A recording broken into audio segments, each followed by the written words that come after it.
Okay, everybody in the right place. We're talking quail and chicken. Not chicken. I have chicken on the mind now. Quail and rabbit. Bunnies. Okay, my name is Katrina Krakow. I am I raise stuff, but I'm Sow and Tear. That is my YouTube channel. I do most of my content online is urban homesteading. Do a lot of different things and on a small lot. I just moved to a property of almost 70 acres, so you're going to see the content change and expand. But I encourage you to check that out. And then I wanted to let you guys know, you guys as people that showed up today, okay, you can show up tomorrow and also get it. People that showed up to the quailcon, you get a special thing. I put together a course called Raising Quail in Aviary. And Raising Quail in Aviaries is a course you can take through Quail University. And so that is starting today. And so you go on the website, Quail University, and if you have the code quailcon, I'll give everybody the code, then you will get a really, really, really big discount. And this is something we're not doing with anybody else. It is literally this weekend, the people who are here. And so if you're interested in that, I love growing in aviaries. Anyway, there we go. So, today we're talking about some things. The way these talks usually end up is I would talk a little bit and then there's a bunch of question and answer because you guys are here to learn what you came here to learn. I'd also like you to learn what I came here to talk about. but I have some basics that I want to give you some good information on. You might get some more questions based on that, and then we can have a discussion. So, we're talking about rabbits and quail, and I like this system in a small backyard setting, in a small setting, in a place that you need to be efficient with your space, and it's a stacking function. So if you are in a small area or a backyard that you really want to do other things with, but you want to raise, quail and rabbits, then this is the type of situation that you can come upon. So the question was asked in the last talk that I'm going to start with. Quail housing height. In a cage system, it's typically 8 inches to 12 inches is what you want in a cage system. In an aviary, you want 6 feet or more. So if you're using deep litter, which is a bunch of wood chips, that's what I do, and it makes compost, you want to make sure that the top of whatever the top part will be, because you're going to have a moving floor, right? When you add wood chips, you're going to get higher. You add more, you're going to get higher.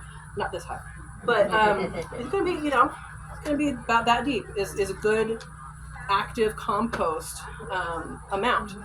And what you want to do is you want to measure from that deep, right? So you may have a 7-foot tall or an 8-foot tall so you don't have less than 6 feet. That makes sense, everybody? Kind of weird. Okay, so that's number one.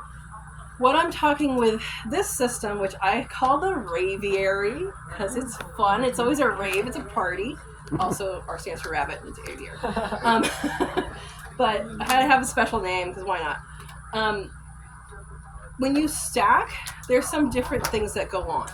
And when you have quail, they have the potential to boom and take off. They jump.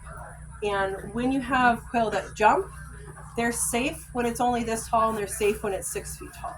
So what I'm sharing with you is something that is in between. So it's in the danger zone, and so it is in the danger zone. So we have to think about ways to protect them. So in that danger zone, in between 12 feet high and 6 feet, they have enough energy when they jump and kind of flush to break their neck. So you don't want that to happen. So what I do is underneath the rabbit hutches, I have built down like a piece of wood about that far down from the hutch, and I run aviary netting underneath it. A couple things you need to know. One, it should be tight. So you're tight, staple it up. 2, the holes in the netting need to be plenty large enough to let the droppings down, and small enough to not let the quail heads up. And what, I see your expression. It never happened, but I had the thought. And yes, this will be something that you replace now and then. You know, you might replace it every year. You might replace it, you know, depending on what you have and all that. It is something that, yeah, it might get a little yucky. One way to avoid the rabbit poop getting yucky is you just, when you're in there every day, you just reach under and kind of pluck it. And if it's tight, it'll vibrate and vibrate any of the poop that kind of stays on it off. So that's kind of the height thing. I wanted to address that because that was a question that came up and she was very confused and like, we need to do something about this. So that's kind of the height things of this. Now, we are looking to do the system in a way that is raising food, gaining in self-sufficiency, being the most self-sufficient that we can. So the history of how I came up with this is it's quail underneath rabbits on beef litter, which is wood chips, and it's kind of a copycat from Joel Salatin's Rack and House. So Rack and House is rabbits over chickens, and it's an amazing system because the rabbits contribute their manure and their urine, so you do have a liquid source. The chickens in that case contribute their manure, and birds don't pee. There's a little lesson learned today. If you didn't know, now you know. So there's a lot of nitrogen in urine, and there's a lot of nitrogen in bird poop.